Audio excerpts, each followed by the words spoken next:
Hello Circus people, and welcome to your November Circus Scoop. This is your What's On guide to circus in the UK and also beyond this month.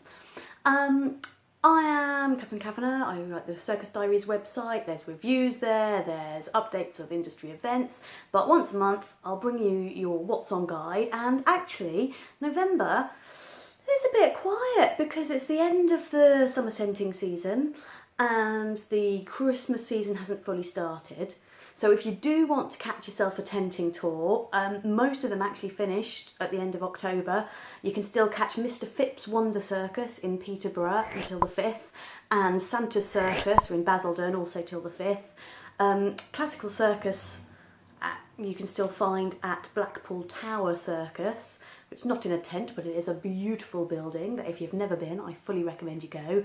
They have got their sort of spectacular show on until the 5th as well, and then they go dark until the 25th, where they reopen with their annual circus pantomime, which this year is Mookie Doolittle. Elsewhere, for classical circus, Circus Star are still on tour, and they specialise in presenting work that is accessible for autistic and otherwise disabled and disadvantaged children and families. As always, the links are in the description box, so if you are interested in seeing any of these shows, please do follow them through.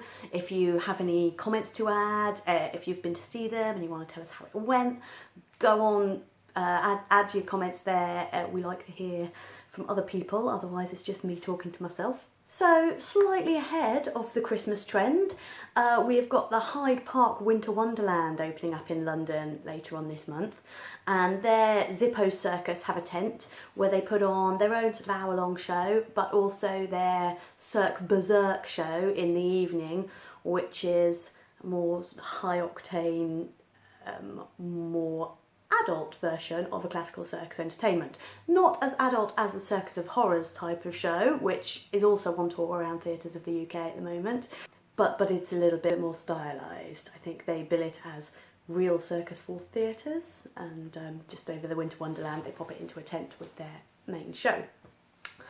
Also coming to London is the annual Visit from La Soirée, which is so it's a cabaret event which does feature some world-class circus performers. I don't know who the lineup is going to be yet, but I have got my invite. I am looking forward to going. And this year as well, they are also doing a slightly more adult version and a slightly more family-friendly version, because the La Soirée takes place in the evening, and earlier on in the day they are doing a La Petite Soirée, which they're billing as sort of still the high cabaret, high standard, high skill cabaret performances, but without the sauce, I think is they're billing for that, so for younger audiences.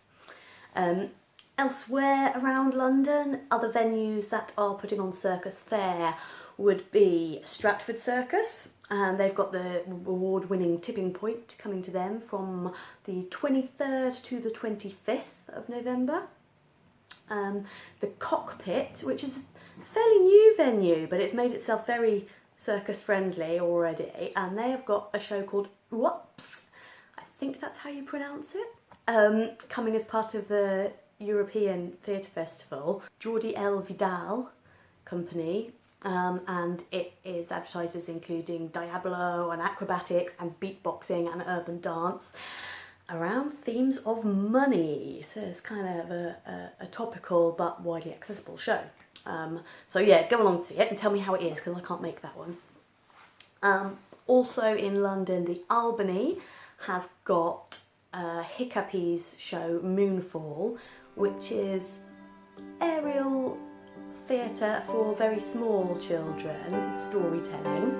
I've not seen the full show, but I have seen excerpts of it, and it does seem very sweet and provides a nice fantasy atmosphere for youngsters. So they are at the Albany on the 5th, and then they are also going to be moving over to Wales, so they'll be in Aberystwyth on the 12th. Jackson's Lane always has something circusy for us each month, and in November at the beginning they've got He Ain't Heavy, which is a show from trapeze artist Grania Picard and the new company she formed called Oddly Moving. and it is about her life and experiences as part of a family which includes a autistic and epileptic brother, and what those experiences mean. And yeah, it's a charming, very sweet and funny show that I saw just last week at Bristol Circus City Festival, so I do recommend you see it. And it's moving, but it is really life affirming and warm and lovely. And they are also going to be going up to Manchester to the Lowry, so they're at Jackson's Lane on 2nd to the 3rd, and in Manchester on the 18th. The Lowry will also be taking Flown from Pirates of the Caribbean. That's back out on tour at the moment, briefly. So Pirates of the Caribbean will be in Manchester from the 23rd to the 26th. Before that, they are in North Wales at Pontio Arts Centre, which is from the 14th to the 16th. And other theatres around the UK, you can find Long Shot at Dada in Derby, which is another show that I saw at Circus City, and it's from Matt Pang's company Pangotic. It is, again, very funny, great use of kind of engineering and principles of physics and clowning, and it's like domino rally kind of, or mousetrap contraptions that all ping off each other. There's a name for it, I can't think of it. Rube Goldberg machines. Yeah, so that is in Derby on the 18th. In Southampton, there is the Hetty Feather show, which did an international tour year and a half ago. Again, great family show based on the Jacqueline Wilson book.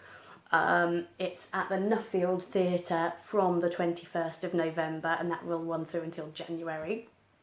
And in Canterbury, the Gulbenkian Theatre has got Ramshackle House, which is the new show from Upswing. Again, it's a family show for young audiences. I don't know much about it because it's brand new, but I know it involves aerial work and clambering about on rooftops and trying to save a house or get a house ready from some sort of disaster. You have to follow the links to find out more about that one, and I'm sure that will also be coming to other places in due course as well, because the tour's just beginning. I do also want to flit us over to Ireland this month, because it is the National Circus Festival of Ireland taking place in Tralee, County Kerry, which is from the 9th to the 12th of November. And they bring a great selection of Irish and international work over to that festival. And I also want to mention a world first, which is coming from Ken Fanning, who is with the Northern Irish company Tumble Circus, and they have, or he's directed the world's first Ethereum blockchain funded movie. So Ethereum blockchain it's this type of cryptocurrency. You've probably heard of Bitcoin, that's the most famous one. Ethereum is one of the others. Another one was Dash, which sponsored the Circus City Festival. So these cryptocurrencies are becoming more and more prevalent in the arts, and there has been a movie, it's sort of a documentary on the circus family in Australia. We're a family circus. Family circus, it's not really a job, is it? It's called the Pitts Family Circus, and you can buy your digital movie tickets at their website, which I will also link below. So I'm looking forward to seeing that. Otherwise, I've been mostly busy reading lots of research. My other favourite thing that I want to show you, it's actually from last month, but I've mentioned Circus City Festival. I was there doing some work, doing one of the Circus Voices residencies, which I've been developing around research and an evolving practice of critical discourse for the circus arts. And while I was there, I was able to get my hands on a poster that I have coveted for years. If you've ever visited Circa Media, you will probably have seen this. This is a poster that was designed by Bim Mason, who is the artistic director and academic director of Circa Media. It came from his PhD research, And he's also given me the book, which came from that PhD research as well, so that's added to my reading list. But the poster, it's like a 2D rendering of a 3D model based on chaos theory and complexity theory of different types of circus activity and how they fit together and how they link. So it's like a map, and he produced it as a poster for the 25th anniversary of Circomedia in 2011, and now I have my own copy, so that makes me very pleased. I've been doing a lot of reading. I am teaching second year students at the National Centre for Circus Arts in a module on performance review and analysis. Hi students, if you're watching. And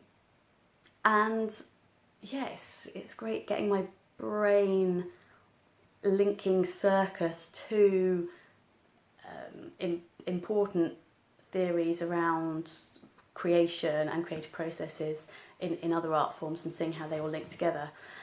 So my brain is full, but my heart is too. I am smiling, and I will keep smiling even more if everybody signs up and subscribes to this YouTube channel. I'm still looking forward to getting a custom URL so we can actually say YouTube/The Circus Diaries instead of that big chain of letters and numbers. And you can also sign up to our Patreon, because I don't get paid to do this. Nobody's advertising, so patrons who think what I do is valuable and support this make more activity happen. So all the links are below. Until next time, thanks very much. See you again.